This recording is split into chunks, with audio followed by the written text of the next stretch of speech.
walked into the room that he died in, and I just fell down to the floor. And I just kind of knelt and kind of laid on the floor. And I wept. It was just days after he had passed away, and not 2 days earlier, he had collapsed in that same spot. And I had helped him, I was holding him, and he said to me, "Sister, stop, it's time." And so there I was, and now he's gone. And I collapsed like he did. But that was part of how I needed to grieve. That was part of the process. And to be consoled in those moments is not to say, don't feel this way. That's not what Jesus is saying. To be consoled is to be called to someone's side. That's the etymology of the word. Someone enters my solitude. Someone enters my solitude and shares it with me. And life is sovereign and not death.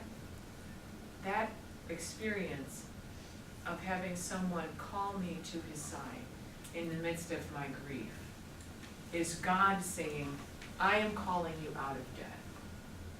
Life is sovereign and not death. But we have to experience the loss first. That's what Jesus is saying. Blessed are those who mourn. Once you know mourning, once you know grief, then you will have the experience of being consoled. You will have the experience of being called to my side as I help you carry this burden.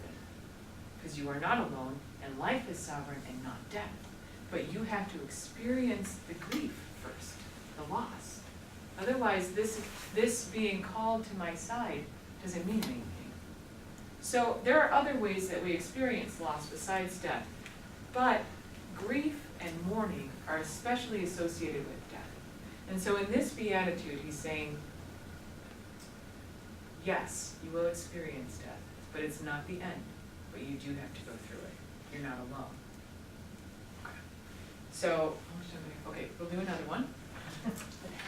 Okay, how fortunate, would you like to read the next one, sir? Blessed are the meek, for they shall inherit the earth. How fortunate the meek, for they shall inherit the land. It's actually the earth, the land. Okay, so again, we're in the future tense, right? How fortunate the meek. This is a tough one. For they shall inherit the land. So, in other words, Christians, prepare to be doormats. No, we are not walking doormats. What does it mean?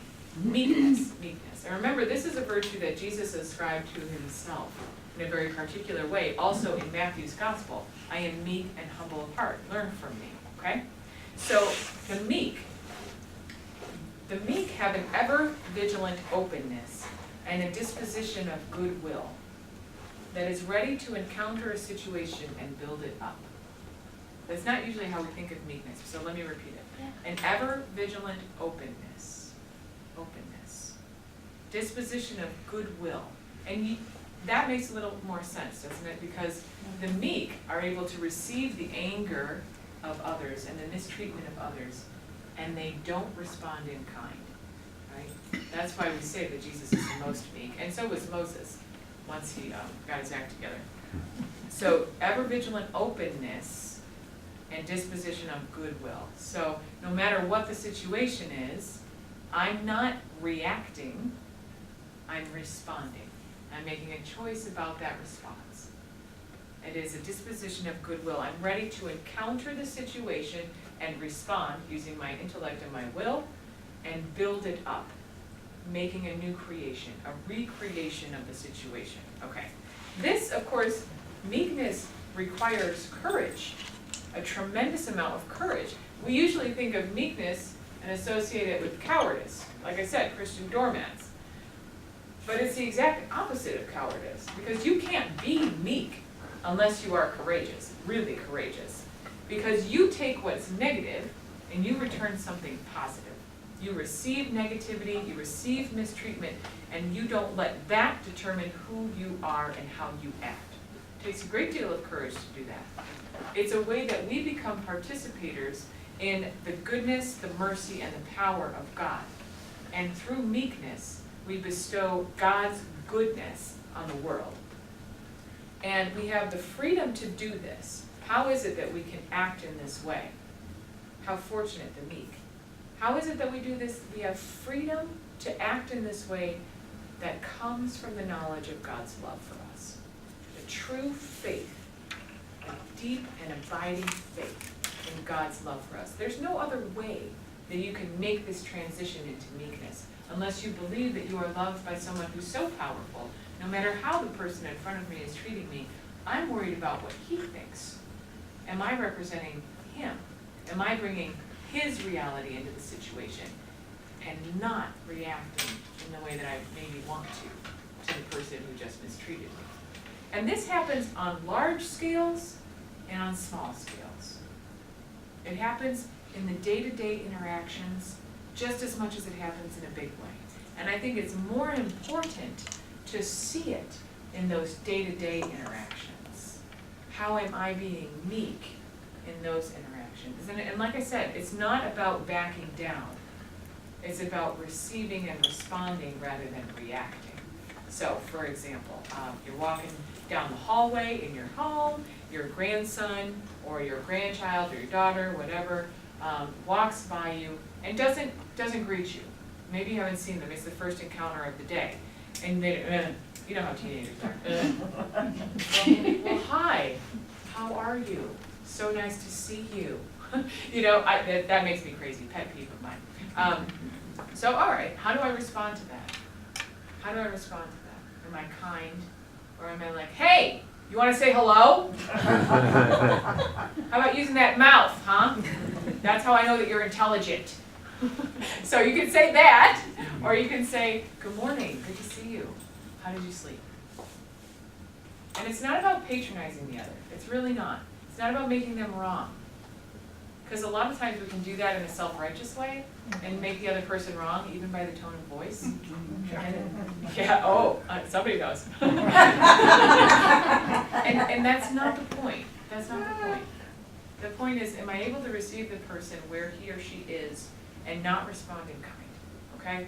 And if I can do that, I inherit the land. What the heck does that mean? I inherit the land. Because we are co-heirs with Christ, inheriting with Christ. We are disposed to receive everything as a gift.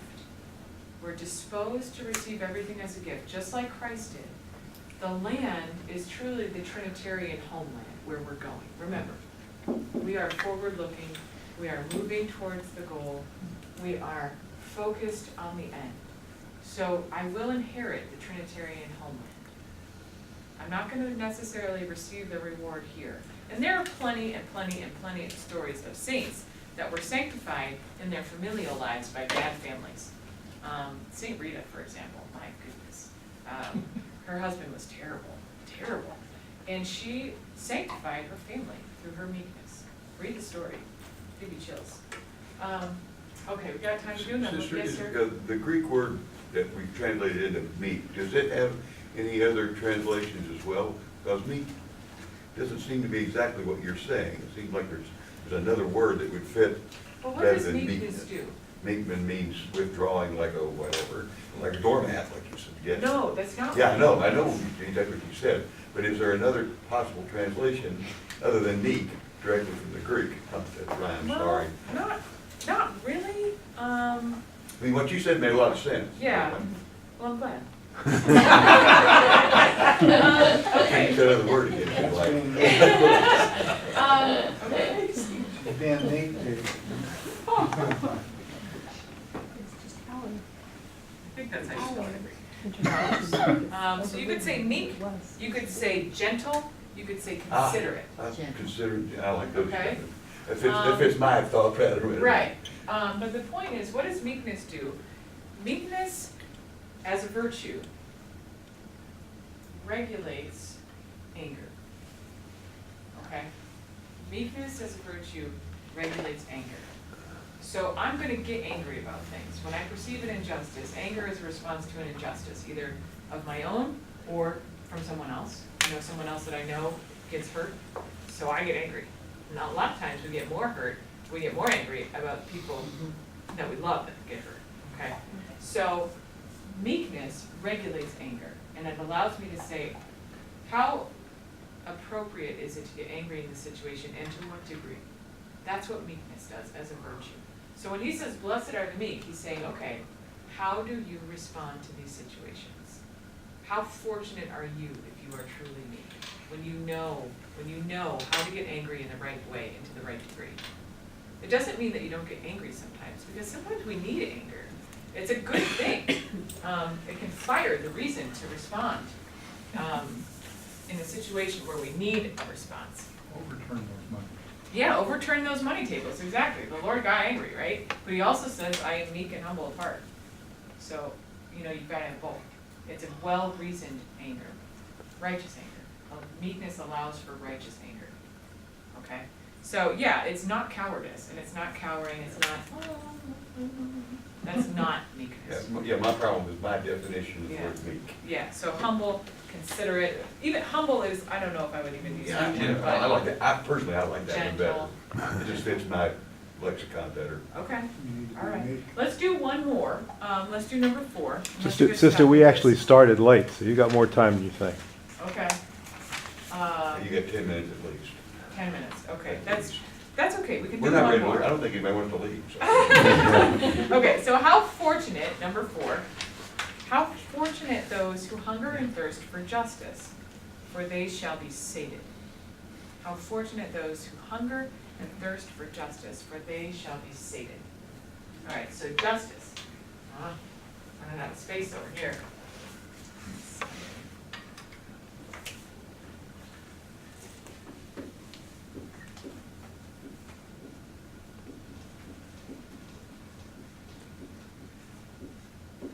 Okay? You're like, uh-huh. Oh, yeah. All right. That's the Hebrew word sadiq, behind justice, okay? So sadiq in Hebrew means righteousness.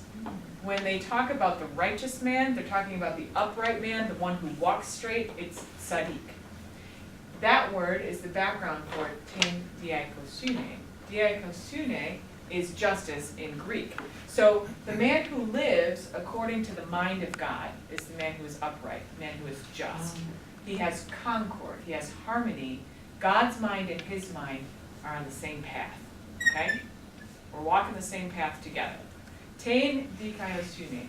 How fortunate those who hunger and thirst for justice. What's so interesting here, what's so interesting and unusual, is that in the Greek, there's an article.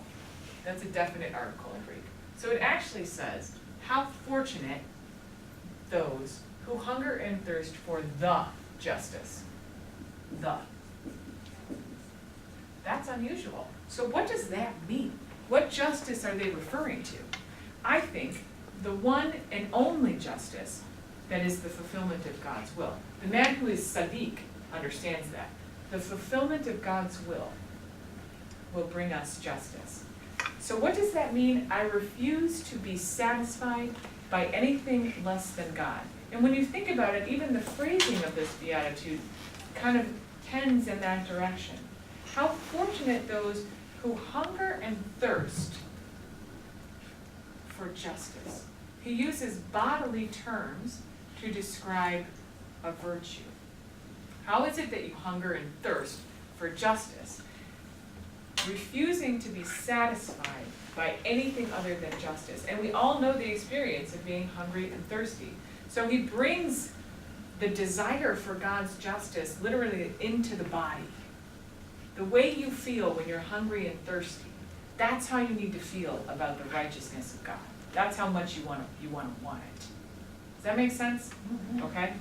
And you refuse to be satisfied by anything else. This nourishment, this food and drink of the righteousness of God makes everything else superfluous. How fortunate those who hunger and thirst for the righteousness. And we become impatient with anything else that would try to distract us from the righteousness, the justice of God. Does that make sense? Okay? And they will be satisfied. So he uses sated He uses, hunger will be met, thirst will be met, in other words. They will be satisfied when they attain the end, the righteousness of God. Okay? We'll do one more. Okay, this one I love because I'm a sister of mercy.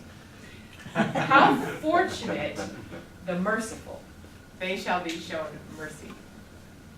So, how fortunate the merciful. There is an absolute mercy without end that awaits all of us. And I was just recently in Calcutta. I was working with the Missionaries of Charity, the Mother Teresa sisters, you know, the white sari with 3 stripes, yeah, they're unmistakable. So they do a lot of works of mercy at a level that most of us can't even begin to imagine, and what they see and what they experience. And I was teaching them, and the sister that I was teaching with is a psychiatrist, and so she was talking with them about falling into these traps of self-pity and sorrow and getting kind of run down by the work that we do, and when you experience loss, how does the body react? And she said that in the brain, and I found this fascinating, there are patterns in the brain that grief and depression tend to create. Okay, so I'm just really simplifying this because I'm not a psychiatrist, she's a psychiatrist. So there are these patterns in the brain that are created when you experience grief and depression and those sorts of emotions. And they have found in research that when you go out of yourself and begin to care for another person, that those patterns are almost universally reversed. The way the positive emotional pattern that's created in the brain undoes the pattern of grief and depression. That movement outside of myself creates positive emotional pathways in the brain. I mean, this is like chemically in the brain that undoes the negative emotions that you're experiencing. And so one of the ways to help if people are struggling with depression, grief, sorrow, anxiety, show them a way to help another person. Isn't that fascinating? That God created us in such a way that we can actually help ourselves by helping another person. So how fortunate those who are merciful. They will be shown absolute mercy. And I think, okay, so that's not what Jesus, well maybe it is what Jesus had in mind in this, but I thought, wow, that fits perfectly. They will be shown mercy. So there's no better antidote to self-pity than giving what you need most. You feel sorry for yourself, go and be compassionate to someone else. And your self-pity will go away. If you are sad, comfort someone. And what happens is that we become spontaneous, we become life-giving, we begin to bestow upon others the gifts that we ourselves need, and in so doing, we receive those gifts. And that, of course, we hear all the time. Jesus, it's better to give than to receive. In giving, you receive. So if you see misery, bend down and help. And you yourself will receive mercy. By giving mercy, you receive mercy. Fill every void, fill every darkness with light and with joy. So in Hebrew, again, we're going to go a little bit into the Hebrew.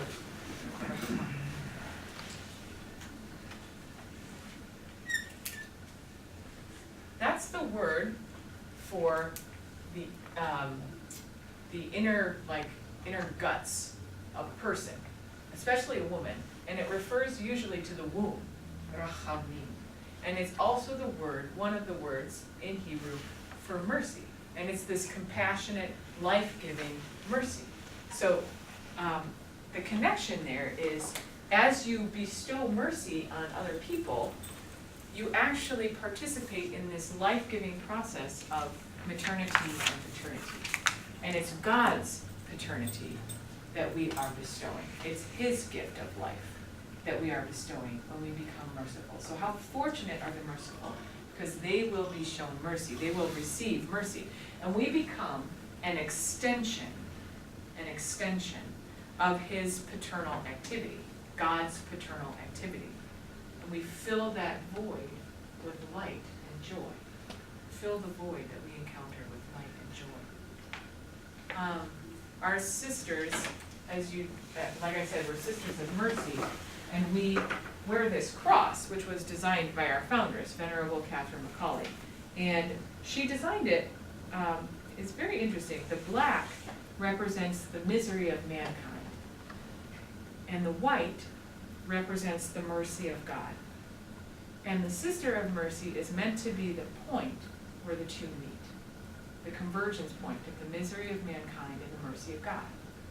And there's specifically no corpus on the cross, because the sister herself is meant to be nailed to the cross. So we don't have a corpus on our cross. But that mystery of bringing together the mercy of God and the misery of mankind is what our life is all about. But it's not just us. This beatitude gives everyone that opportunity. When you see misery, what do you do? Do you go into the situation and elevate it or not? And if you do, fortunate are you, because you will be shown mercy. You will be lifted up when you need it. Okay, so that's all we have time for today. And I will talk with Jean, and maybe we can do this again sometime. That would be nice. Yes, very nice. Okay. Let's close with a glory be. In the name of the Father, and of the Son, and of the Holy Spirit.